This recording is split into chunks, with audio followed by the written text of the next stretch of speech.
Okay.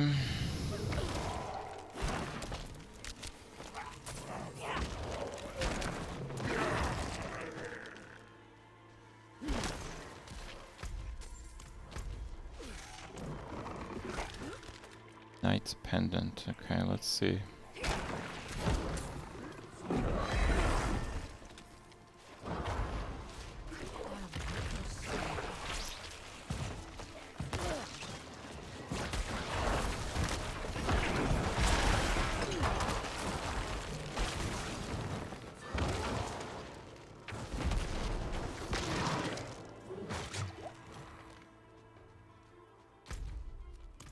Did I get it? I guess I got it.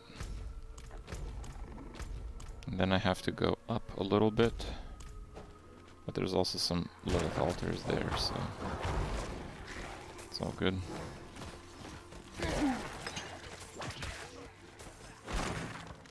And my concern here is that I might have to go back, yeah, to the guy that gave me the quest.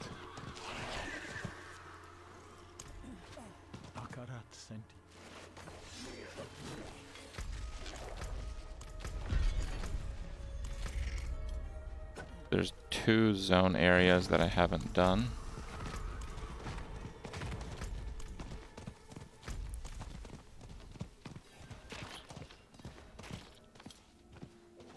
Oh, it's the siphon. Okay, fine.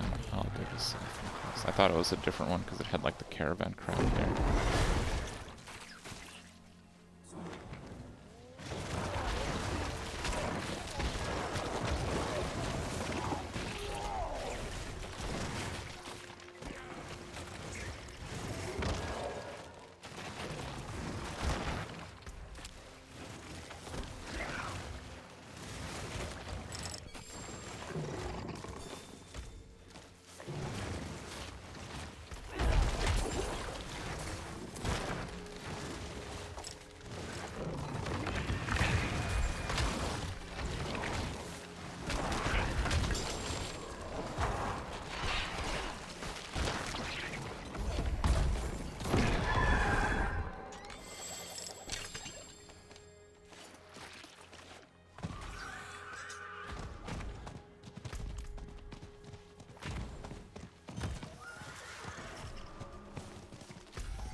Aim. 340 remain, but I do have quite a bit.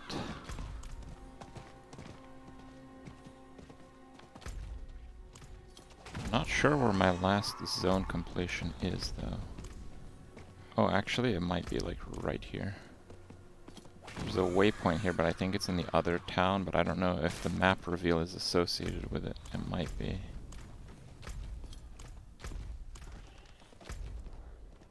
Nah, it wasn't.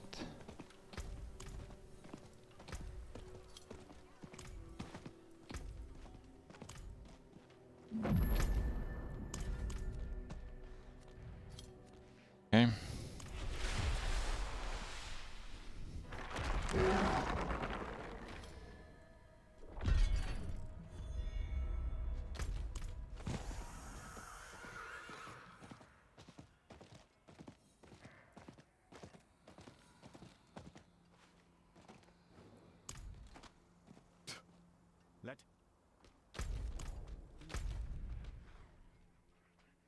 Where is my last zone reveal? I kinda want to just knock that out if I can. Is it that? No, that is revealed. I feel like it's there, but hard to say.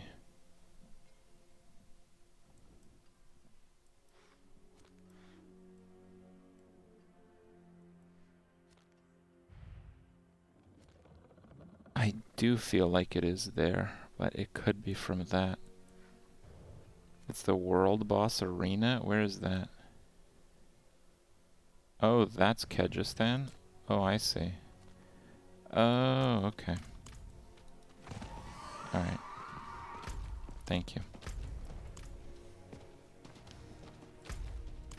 For the shrines. I'm missing one that's not in the PvP zone. Because there's 2 in the PvP zone.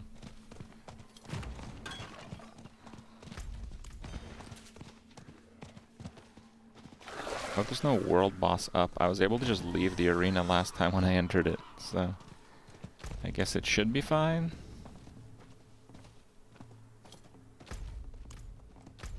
I guess.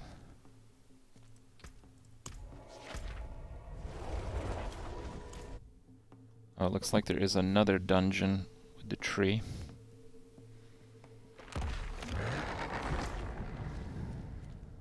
Conclave. Oh, I hate Conclave, but oh, I think I've already done Conclave. Yeah, I don't have first rewards on it anyway.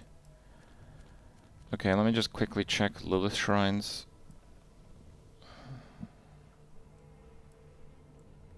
2.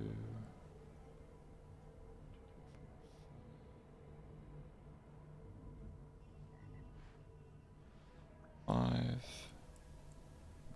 Is there one at the bottom? There's 2 here, but it's in the PvP zone. 1, 2, 3. Yeah, it's like right there. I think I might as well get that. I'm using Bone Golem that gets a few more Thorns. Thorns is like pretty bad, but it's kind of like AoE damage when you're getting destroyed. So I wouldn't go crazy with Thorns, but Thorns isn't useless. I saw a Necromancer Minion video earlier. Well, partly anyway. And he wanted to make like a Thorns Necro, but he basically said it's like, yeah, the build is basically just crowd controlling everything all the time, so Thorns is useless. And he is right. The thing is, when you're crowd controlling everything all the time, your minions are not going to have much trouble killing it. But sometimes you can't crowd control everything very easily. Especially if it has like mortar type of stuff, a lot of CC. So I think some Thorns is good. It's like hedging your bets, you know?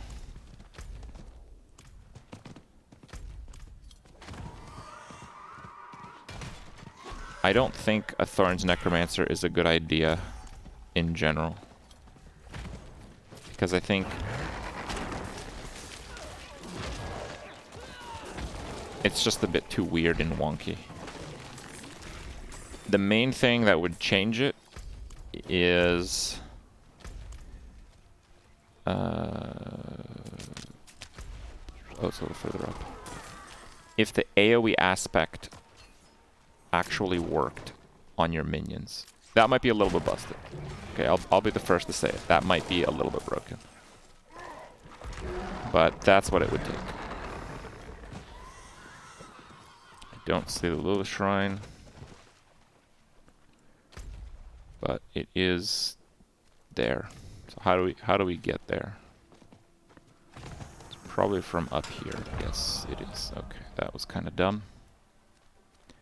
Conclave is done. Those 3. Okay. Barb Thorns.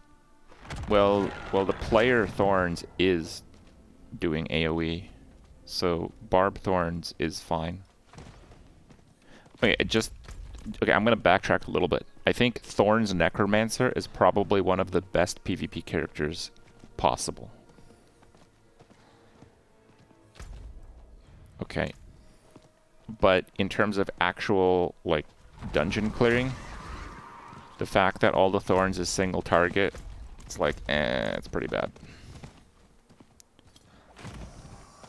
But the thing is that Necros, like, Minion Necros are pretty good single target. Like, if you add up all the damage all the minions do when you're playing a full minion build, it's a lot of damage.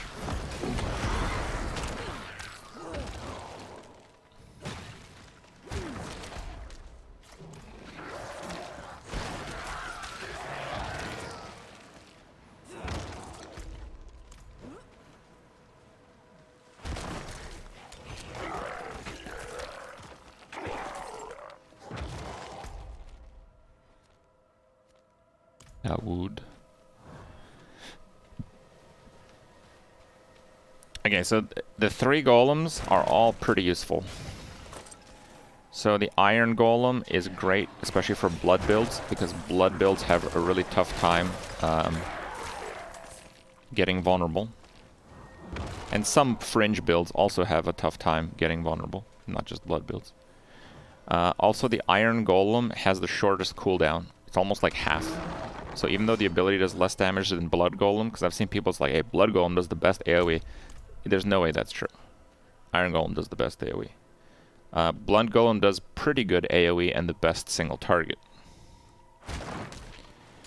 What bone golem does is crowd control. The taunt is amazing. The taunt is literally the entire screen. So it's a full screen crowd control. And it pulls mobs together and keeps them off you. It has the best Thorns scaling, which doesn't matter that much. But the one reason why I use the bone golem is that his default attack is a cleave. So one thing that base minion builds struggle with, and I'm saying base because yeah, if you go like the Blizzard mages, or if you're using Corpse Explosion, or if you're playing Ring of Mendel, you know, but baseline for summoners, the AoE damage is an issue. So Bone Golem default attack is a cleave, and this build I'm playing is going to aim to stack attack speed. So we're stacking attack speed, we're grouping mobs up together with a Bone Golem, and we're going to max out Corpse Tendrils to group mobs together even further. So I'm hoping that the Bone Golem does a lot of the AoE clear for us. So much so that I'm actually speccing for Golem damage nodes on the Paragon tree. However, this is not at a point where I can deem it a successful strategy.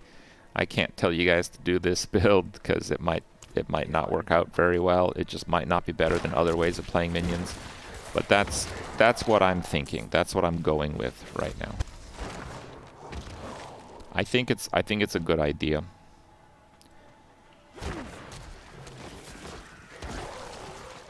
But I can't say 100%.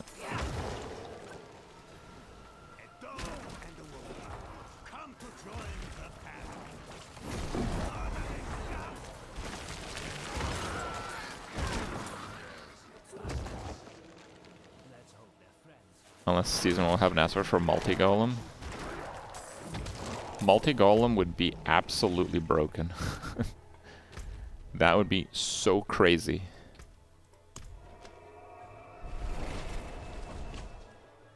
Thorns really helps against poison and fire enchanted, that's about it. Thorns stats are also too hyper specialized. If it was minion inherit Thorns, it might work.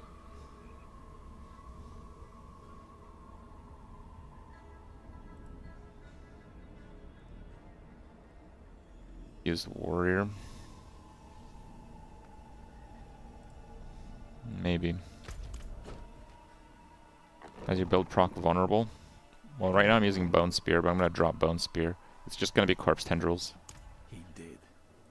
Which doesn't sound very reliable, but my character is literally not going to do anything besides cursing and using Corpse Tendrils. And because I'm going to be cursing so much, the cooldown's just going to constantly refresh to 0. And yes, it might take a little bit for the minions to generate a corpse, but again, we're going to be playing with maximum minions and we're going to be stacking attack speed. So again, I don't think that will be too big of an issue. Tombs of the Saints, it is, I guess. How are we doing? 1760. Oof. I actually thought it would be a lot closer. Is Bone Golem Cleave better than Iron Golem Cleave passive? Not. There's no like across the board. So the Bone Golem Cleave is much smaller, but if you're grouping minions up and you're hitting like everything anyway, then that's fine. The Iron Golem Cleave is effectively scaled with cooldown recovery, but because it actually takes like animation time to cast the Golem ability, that has like a limit. Like, even if the cooldown was 0, you still couldn't constantly go at it. The Bone Golems is basically linear with your attack speed scaling. Look.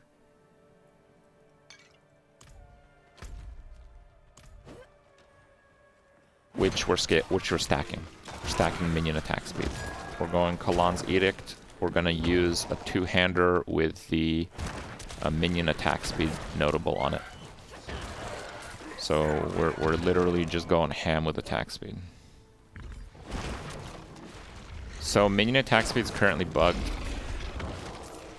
If you get something like minions gain, I don't know, 15% attack speed, which you can get on like a shield or an amulet, your minions will get 30% of that. Yep.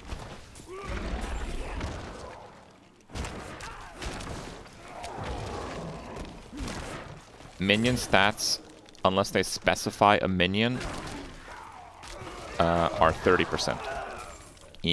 Unless it specifies a minion. If you get like Golem attack speed, then the attack speed is full value. The attack speed aspect is full value, however. So that's why we're using that on a two-hander. And Kalan's Edict is full value.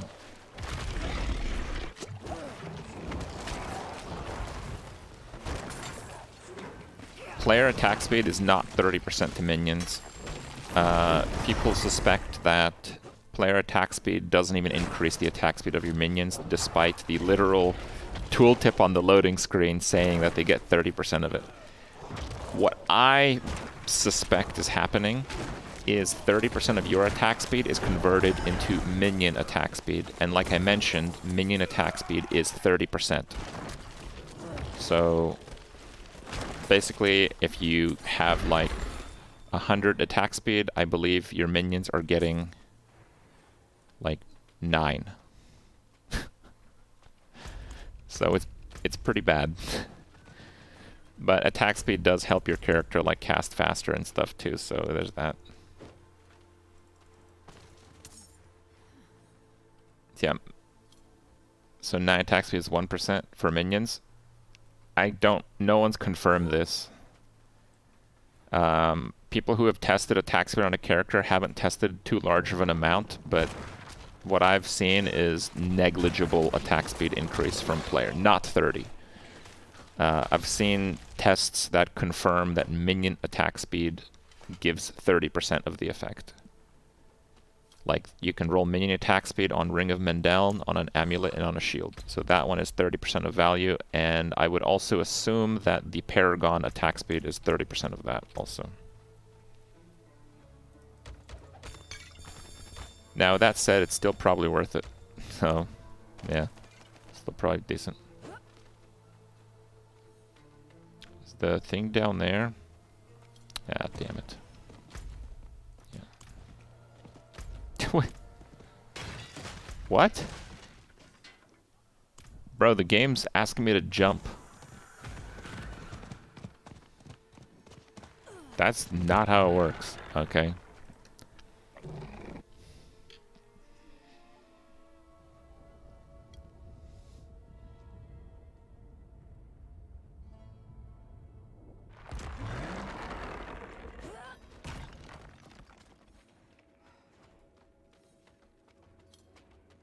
So we should get 1 quest completion and 1 dungeon completion, so this will be 50.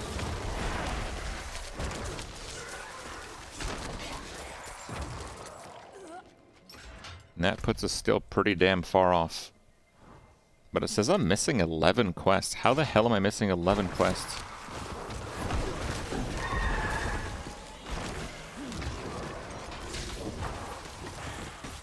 I've literally done every quest. I think I've cancelled like 1 because it was like a fake dungeon. I don't know, who knows, maybe some of these last few quests chain like crazy.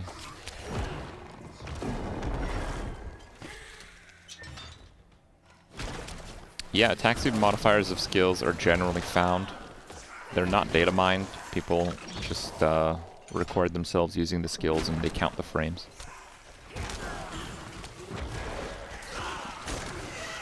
Yeah, most skills have a hidden attack speed multiplier. Some skills don't. Actually, most skills don't, but like a good number do.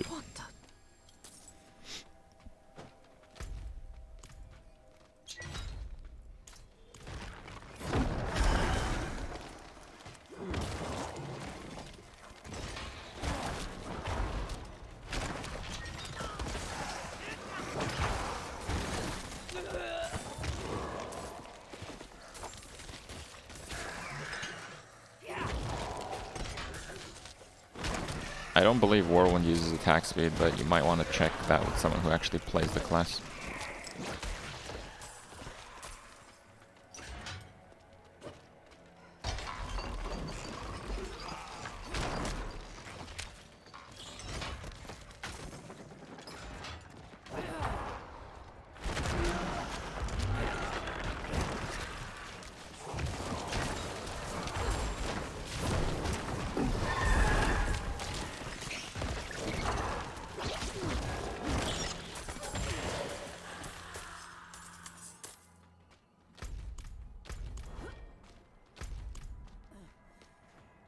Plan to play other classes in the future.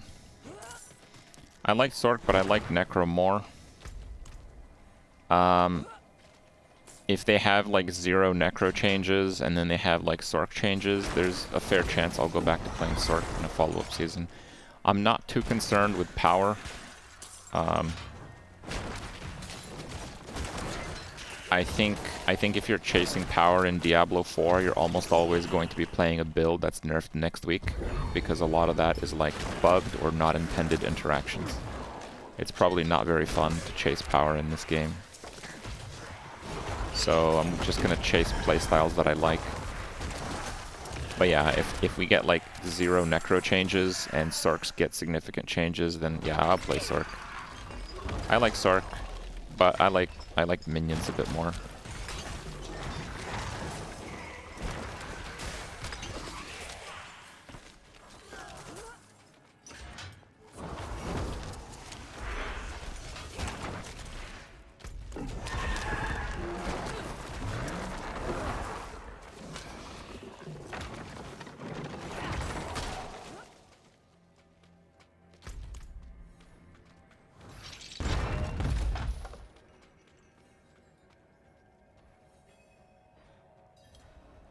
I don't think minions need that much fixing.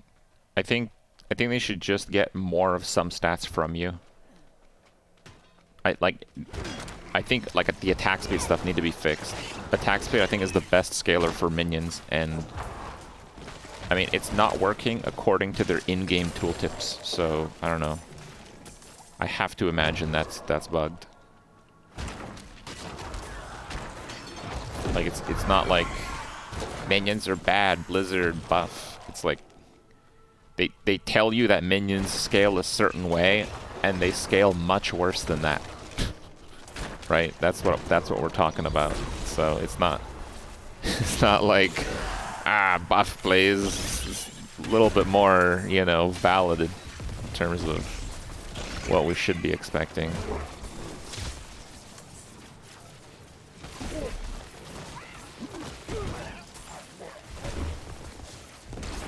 I think if they change the scalars to how they are telling us they work, it would almost fix minions in terms of their numbers. I say almost because it's not going to be as good as Bone Spear or whatever, but I think they're going to nerf the top end, because that's what they did at the start of the game. I think they're going to nerf the top end again for like Season 1, and if they nerf the top end, I think minions, if they fix, again, the scaling, according to them, again, I'm not like expecting much here, I'm just like, according to what they say they should be getting, according to that, if they fix it according to that, and they nerf some of the top builds, I think minion Necros are very competitive.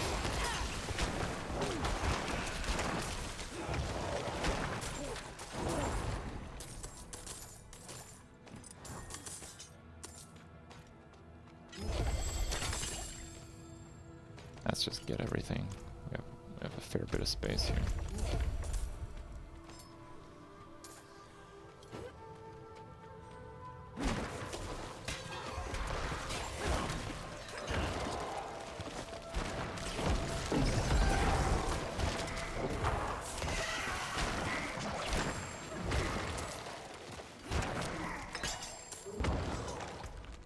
Okay, that was actually a few too many.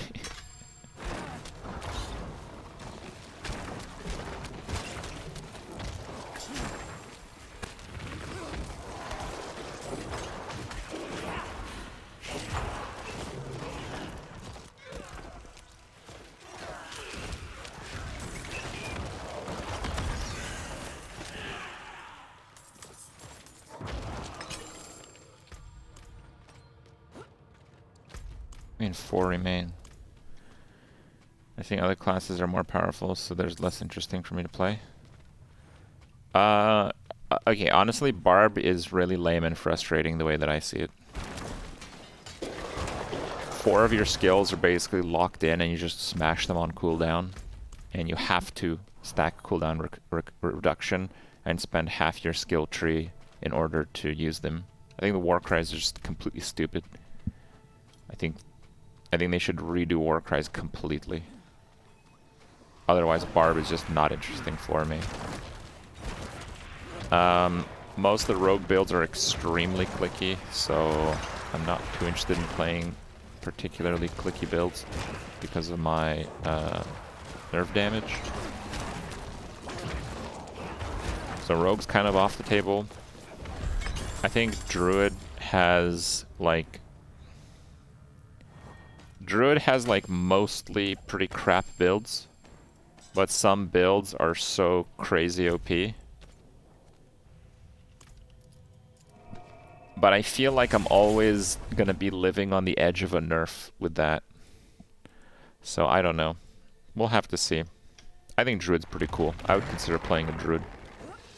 Why is Rogue off the table? So compared to a Necromancer, a Rogue probably clicks 3 times as many buttons and has to constantly move. That's just not gonna work for me. Salvage cache.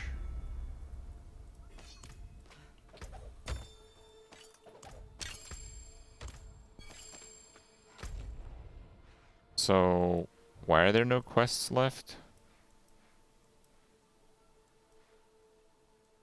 35 out of 44. Where are the 9 other quests?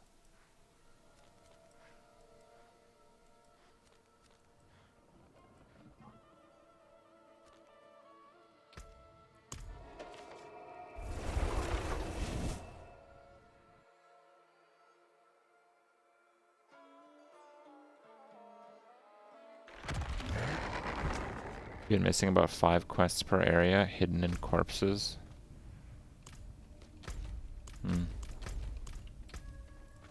Okay. Oh, we got another healthy one. Decent drop too. 84, 81, vulnerable, slowed base. That's not a bad one, but I don't think I would use it. Life boots, life regen. CC distant. That's a full salvage. 1 is hidden in the cathedral, 3 are drops, and you're missing 1.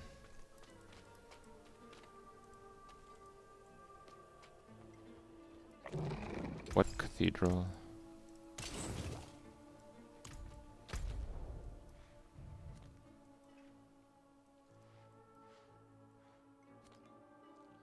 Jader's Cathedral? Is that why it's yellow?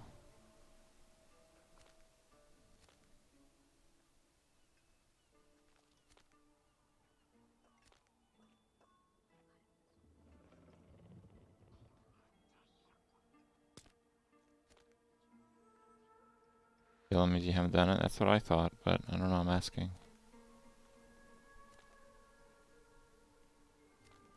Fine. I'm gonna do the Golem aspect. I think there's some chance I would use it on this character.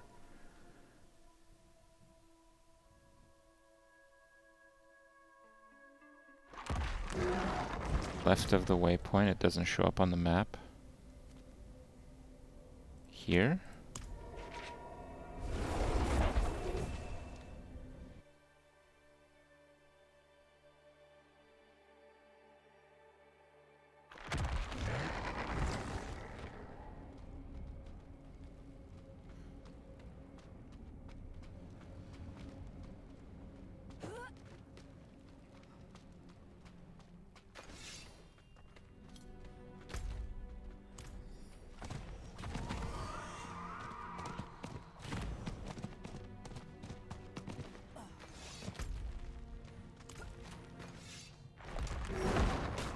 I think I've been here.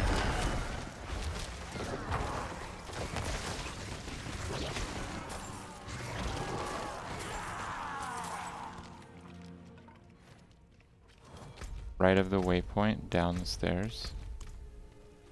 Oh.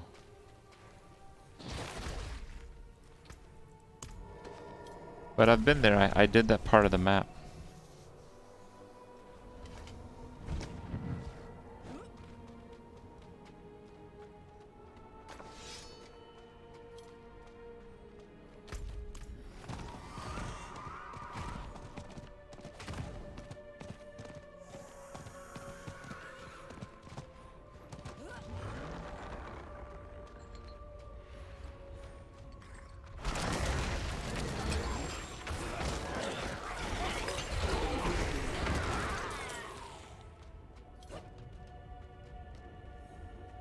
More.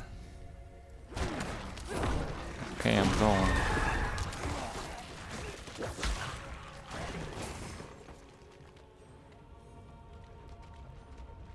3 altars to activate.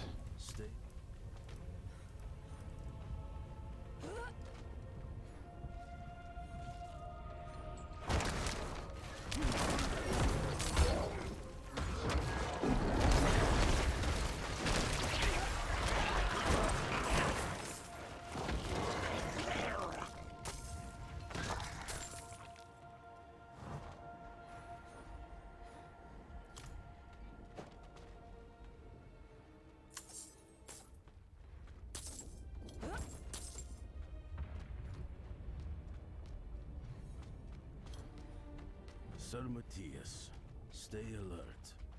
The Triune have been investigating the inactive plate by the Hellgate. If they are interested, foul magic is afoot.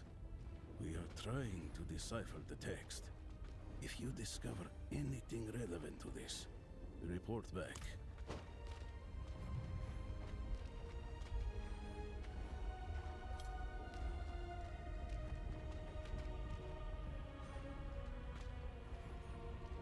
Do I have to click on those things in a specific order?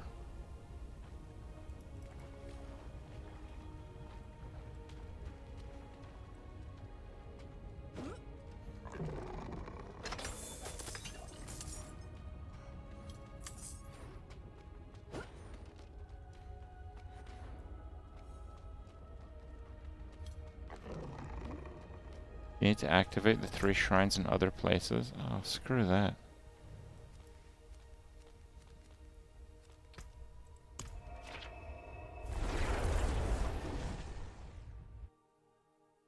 Quest is impossible to figure out on your own. Great. That sounds awesome.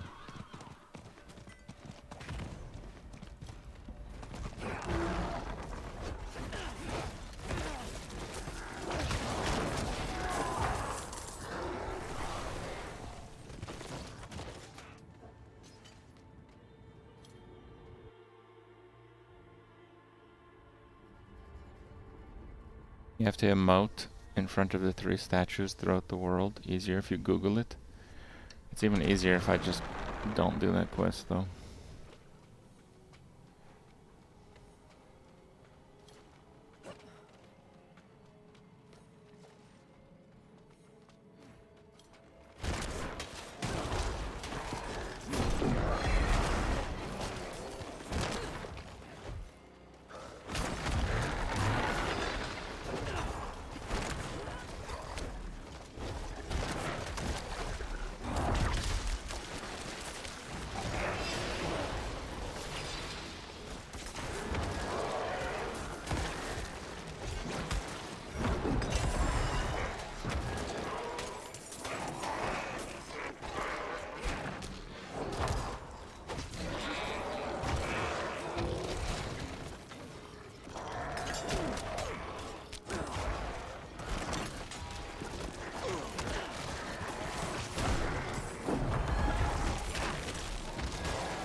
Blizzard reached on feedback to games. I've given feedback to some Blizzard games in the past, yeah.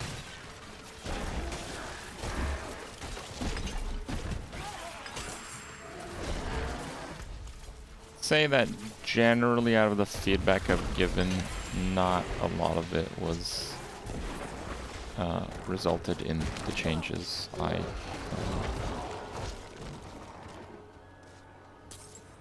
at least implied. But, I mean, you know, it's their game, they're probably accounting for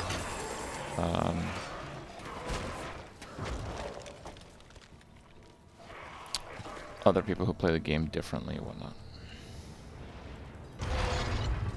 And I think in some other cases, they just didn't bother and change the game on the following update or something.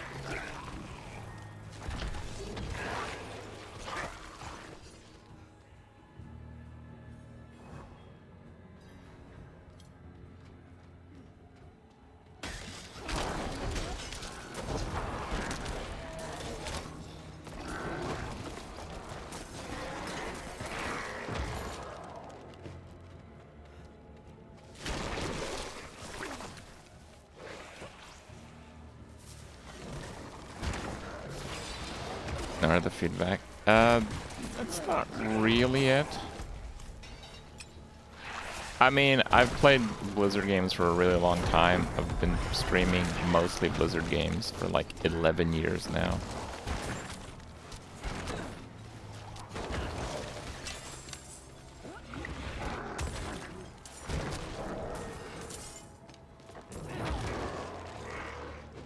So, you know. There's been a lot of contact. There's been a lot of bugs and issues. There's been a lot of reason to give feedback.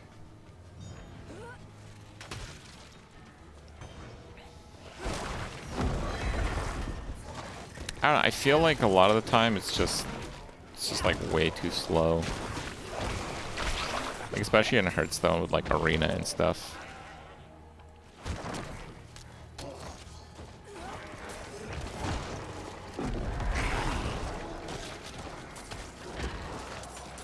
Like, I think the two worst moments for Arena were actually consecutive. Or almost consecutive. One was one night in Karazhan. So, at that time, the dungeon expansions, or like campaign expansion, I forget, adventure expansions, whatever they called them. They gave you cards, and their rarity didn't matter because you couldn't, like, create or delete those cards. But in Arena, the rarity did matter. And these adventure expansions had far fewer cards than actual expansions, so the meta wasn't likely going to change that much. So before the One Night in Karazhan expansion, mages were by far the best class, and priests were by far the worst class. And they made Fireland's Portal a common mage card from this expansion.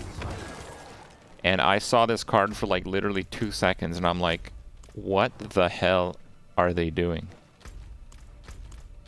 It was obviously going to be the strongest card Mage has ever received. And you are going to draft like 5 of them in every deck that gets 12 wins. And you know what? That's exactly what happened. Right? Obviously.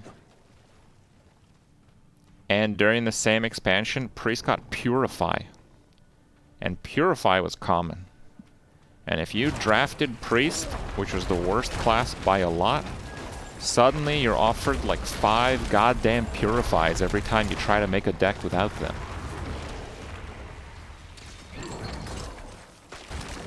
You basically just didn't play that class in Arena for like 4 months. But the frustrating part of it was like,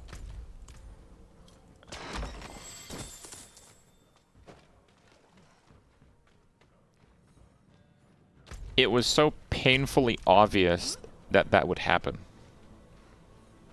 And of course, I made like a few videos about it. Of course, I gave feedback in private channels.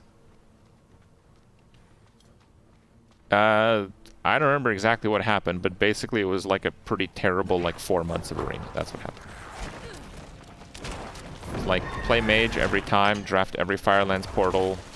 After 6 or 7 wins, everyone has like 7 of them. That was arena. And then like 1 or 2 expansions later was Knights of the Frozen Throne. And again, I'm like, look guys, obviously if you get a Death Knight card in arena, you're just going to completely obliterate every single opponent that doesn't have one. And obviously, that's what happened. Every single match after 7 wins was a mage with the Death Knight card. Sometimes 2 or 3 of them. Now that one did get addressed, but it took like 3 months for them to remove those cards from the arena card pool.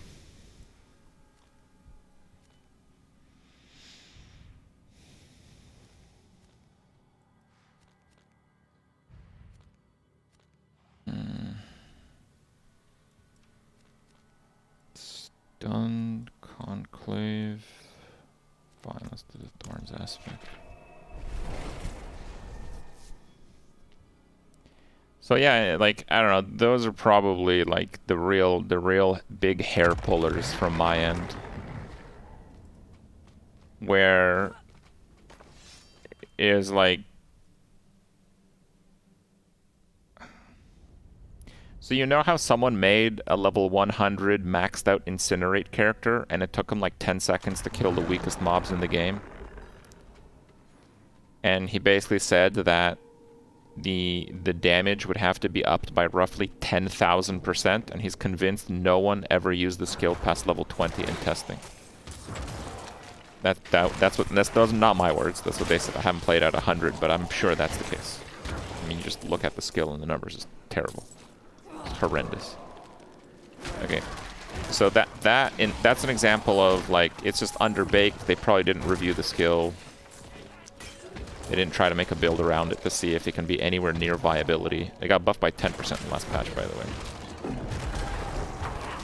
So that can happen, you know? Sometimes deadlines are met, sometimes things are overlooked. I get it. In both of those changes, especially the One Night in Karazhan one for Arena, it's not that I felt they didn't consider Arena. It really felt like I know it's not the case, but it really felt like they deliberately wanted to screw over arena players. Because for One Night in Karazhan, the rarity of the card only mattered in arena. It literally, it only mattered in arena. And for arena, they completely broke the balance. It wasn't like a regular expansion where, you know, cards have rarity because they're power leveled, you pull them from packs, whatever, right? No, it was an adventure expansion. Everyone gets all the cards, you can't disenchant, you can't craft the cards. The rarity only mattered in arena. And yes, now you can disenchant and craft the cards, but that happened like 3 or 4 years later. Like that was not. Yeah, that was like way later. So yeah, that was like real hair-pulling activity for me. Like, I don't know. Yeah, those were really bad moves. Yeah, Firelands Portal, that's what I'm talking about. Firelands Portal and Purify. It was the same expansion. Paranoia if something's out to get you. Dude, hell if I know.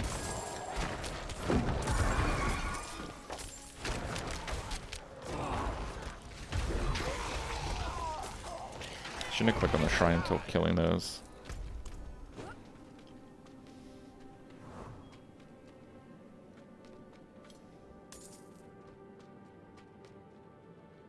The best way to get developers to listen to your feedback is to not offer solutions to the problems you present. Devs don't want to know. Devs want to know what problems they should solve, not how to solve them. There's no way they tested past campaign. Random chatter 2023. I mean, I challenge you to make an Incinerate character. I basically took one look at that skill and realized this was the worst skill ever. It's completely useless to even attempt to make a build on it. So now that someone did, he found an 817 literally perfectly rolled Incinerate unique weapon. Made his character around Incinerate, and he was ticking mobs in open world, so 100 versus 95, so he's doing extra damage. He was ticking for 7k. Maxed out Incinerate, 7,000 damage. And he was doing over 1 million with Ice Shard per Ice Shard before he respec'd into Incinerate. So he went from like 1 million automatic damage chaining onto frozen targets to 7,000 damage. That can't crit. Bro, it's... And not only that, the mechanics for channeling skills, it dings you the mana to start channeling, and then it also uses the mana per second that you channel. So Incinerate, if you channel it for 1 second, it actually costs double mana. It's one of the most mana-hungry skills on Sorc. It's one of the least scalable. It's one of the lowest damage. And you have to stand still completely in order to use it. Like, it is the longest string of L's of any skill. I don't think there's a skill worse than it in this game. I really don't. I think you can scale the basic skill of any other class higher than that skill.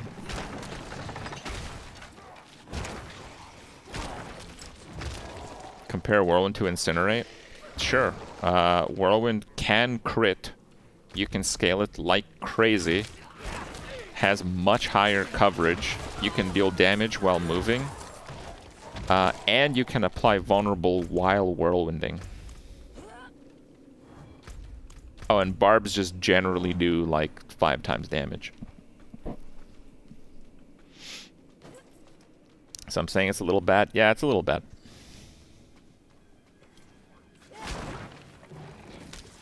So anyway, yeah, I think the whole Incinerate thing is pretty bad, and I think the fact that I got buffed by 10% in the last patch kind of makes it worse. That's it. It's like, that's not, that ain't it.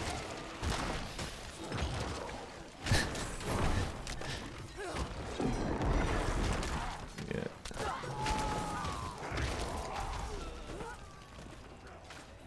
What is this? I have no idea what this is. Slay worshippers before they transform. Fine.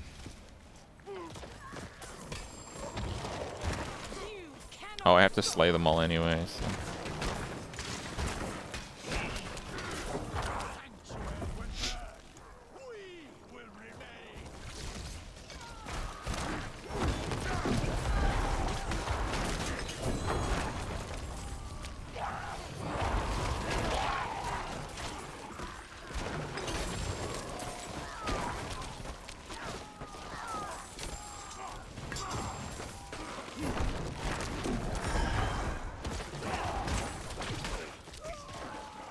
Why not open reward caches? Those are the murmur ones. At 53, I can gamble sacred items, I believe. I don't know that for a fact, but that's what chat says. But I believe they're right, because at 73, you can gamble ancestral items.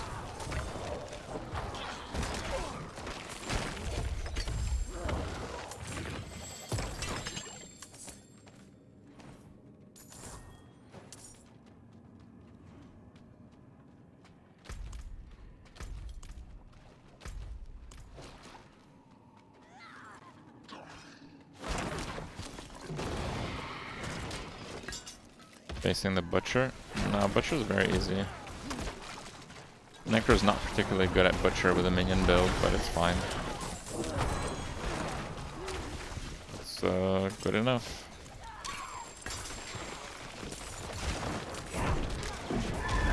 I think Compassion's a scythe. Yeah.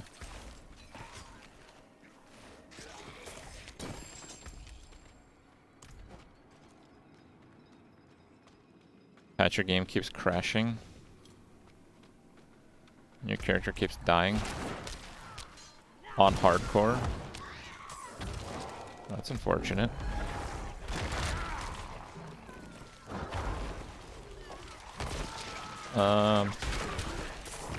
Stability and game error wise, other than like 1 or 2 days, has been actually very, very good. So no, I have not had any issues really.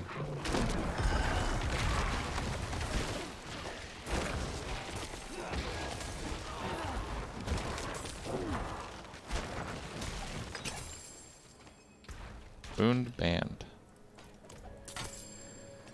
Okay.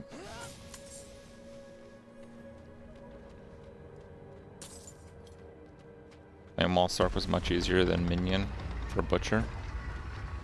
Well, Butcher like can't break your barriers as Flame Wallstark. So yeah, I would hope so.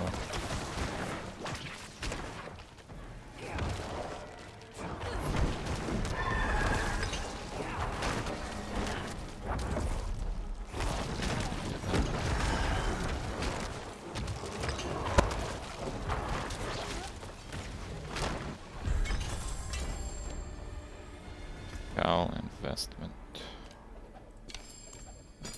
2.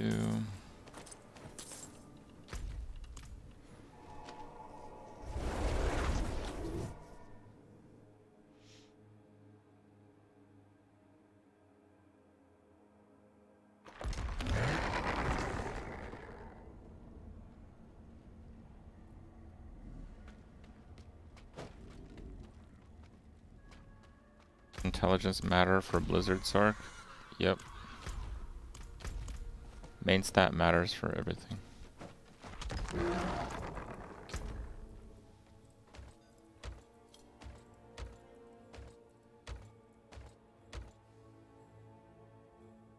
I'm not going to use that ring anymore. Oh yeah, let's see. That's a perfect roll on the Unstoppable. That's kind of nice. Damage from close, DR forwarded, 75. It's a decent armor. I don't think I'd use it though. Perfect roll, healthy. Corpse consume. Decent helm, but yeah, I don't really want to have to re-imprint right now. Okay. 81. I might use a lower item level if the stats are really good, but they were not. Wow! That ring is actually crazy. 44. That ring is actually insane.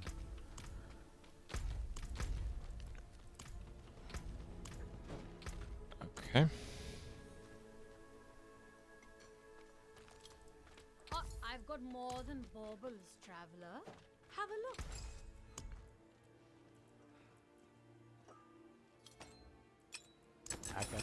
Gonna go triple on it. Skull 170, sure. I don't know if I want to put an aspect on it. Yeah, I don't know.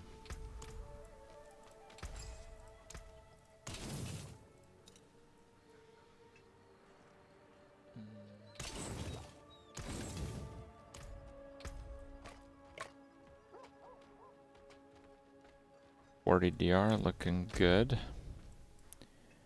1890. So dungeons are 30. So we gotta do 4 more dungeons. Okay, let's do Corpse Tendrils one. What's the ring? Close, vuln damage, max life. Those are probably the 3 best stats on the ring at this point in the game. Because we're not scaling crit. We're not really scaling lucky hit.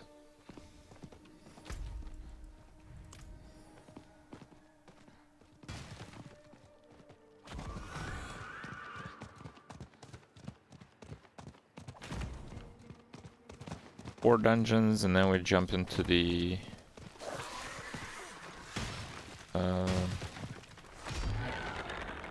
attunement thingy.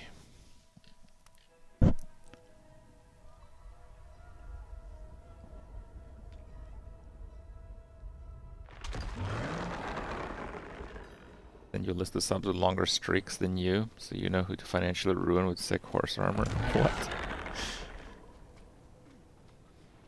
Went from building a brand around the barbarian class in D2 and calling it boring in D4. What's changed? They made a pretty boring class in D4. I also have grown to like playing solo over these years, and I've also grown to like playing minion builds over these years.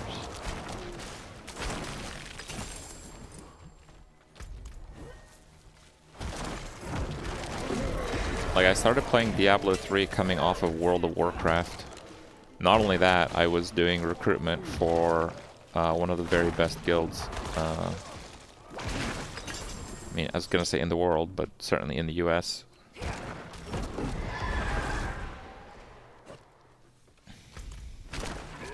I hadn't even considered even playing Diablo 3 by myself. So...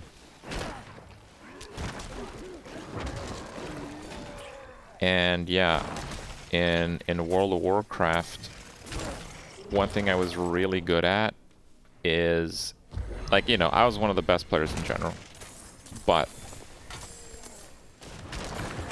when we would do like new raid progression, after staying up for like 24 hours, there was no one still playing at a high level except me. Like, I am able to function pretty well with basically no sleep or anything. So, in Diablo 2, I just really liked Barbarian. Just because it was really cool and fun. It was actually the worst class, but I didn't really care, I just really liked it. But in Diablo 3, I thought it would be a group game, and I was wrong about that, actually. It was not a group game.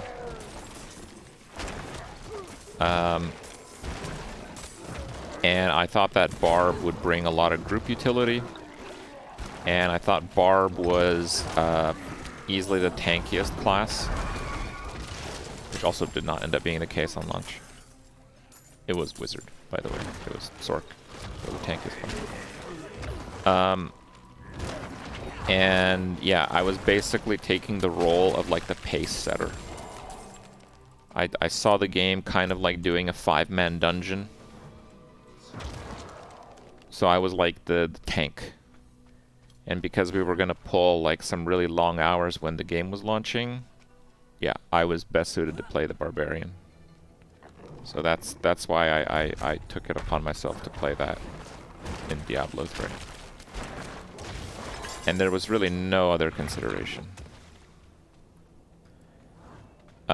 But when the game came out, almost everything one-shot you in single player, and if you played with other group members, the monster's damage went up based on the group members.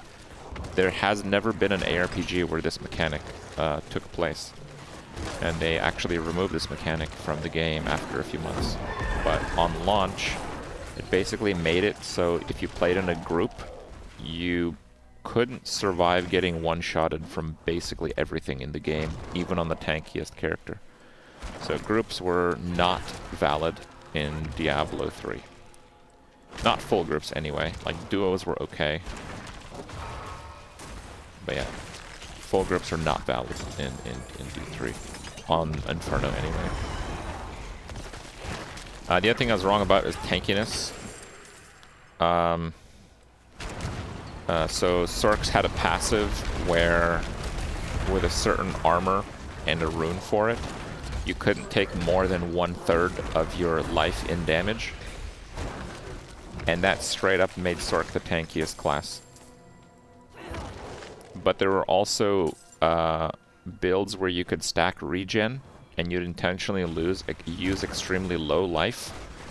So you'd play with almost no life at all, but you still could only take a maximum of 1/3 of your life in damage. And then you'd have insane regen So you'd actually be extremely hard to kill, and against some monsters that attack slow enough, you'd actually be invincible. So the tankiest class was a Sork, and playing in a full group was a waste of time. So we actually double whiffed on that. But, yeah.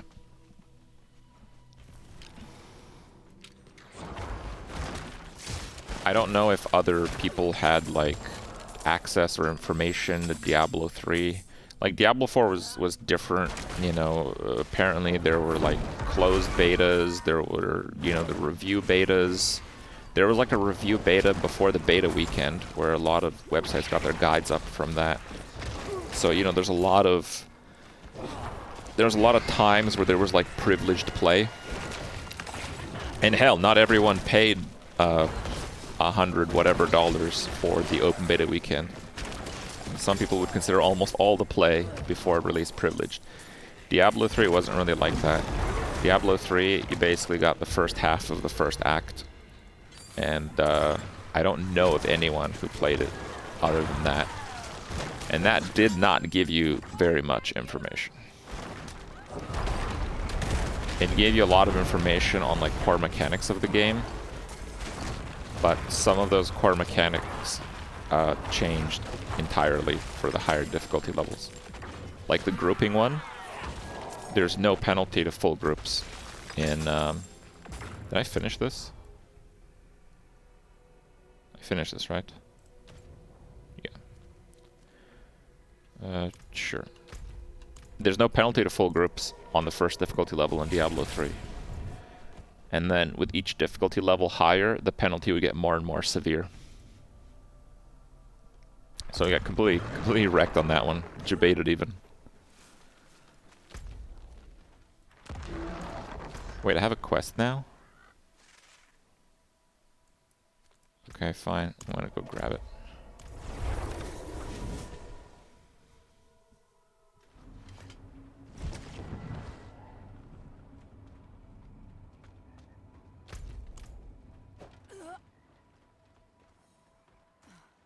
Why they make D4 more similar to D2?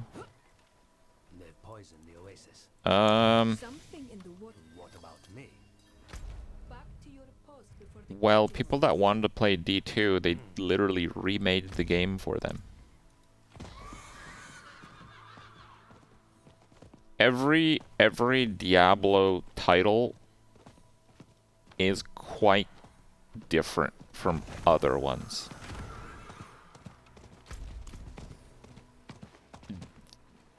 The main thing about Diablo 3 is that it's different in many bad ways.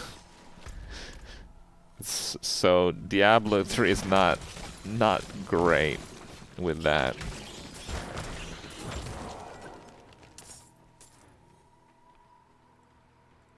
But yeah, I think they probably have a conscious effort to do things somewhat differently.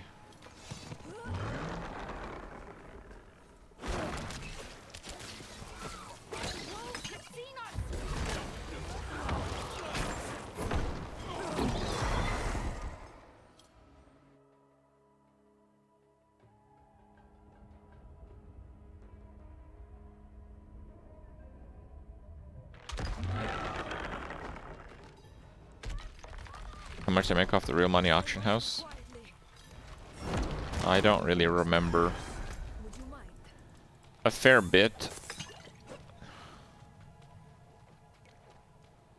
Like a few thousand. But a fair bit of that was people just... Like the real money auction house was one of the first forms of donations to streamers.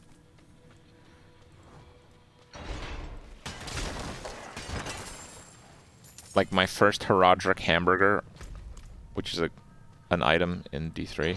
It's a crappy item. I posted it for the maximum, which is $250, and someone instantly bought it.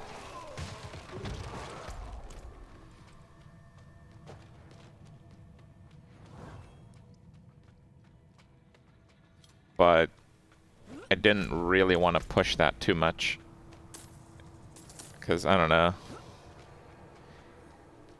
I never really wanted to push donations too much, I guess. I'm not gonna stop people from donating, but yeah. And, you know, obviously, thank you, and I appreciate it. But I feel like the more I push it, the more I influence people to, like, donate that probably shouldn't be donating.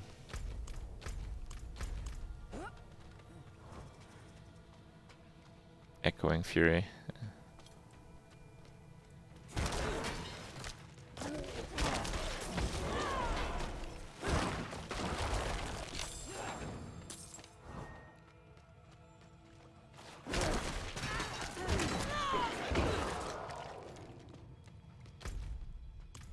It also saves me time because I don't have to deal with like refunds and stuff. I think like 2 people ever asked for refunds.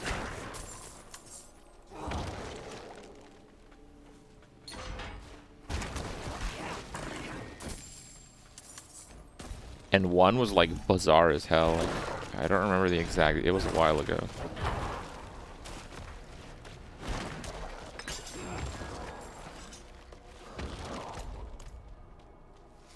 Yeah, in one case I didn't do it. It was what the hell? Oh, our fault. Oh, Trask Adam, thank you very much. It's 5 gifted subs, thank you. Yeah, in one of the cases, someone was claiming that they donated, but it was like over a year earlier. Like, and something like it was like the parent and their son didn't have permission to donate or whatever. But then when I asked, by the way, it was like $200 or something. It wasn't like a crazy. I mean, $200 is still a lot of money, but it wasn't like some streamers got like $100,000 donations. That's not what we're talking about, okay? It was like still a pretty normal amount of money. But I mean that, you know, that's the kind of, that was a big donation for me, I guess. One of my biggest probably, actually. But yeah, so when I asked about like details and stuff, they weren't able to give me any that were correct. Like I asked for like the email address and like no. So because I suspected that just someone dug up a VOD and thought to pretend to get like a refund on a different address. So, and I'm quite sure that's what that was. So I didn't go through with that shit. But yeah, I've had almost 0 refund requests, which has saved me a lot of time. It's very nice, because obviously it's not crap I'd like to deal with on a regular basis. What a terrible scam. Hey man, that's the world we live in. There's a lot of terrible scams.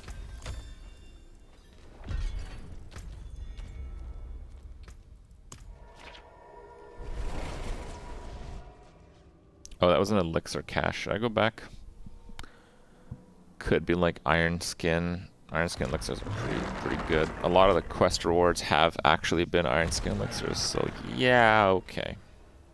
Okay.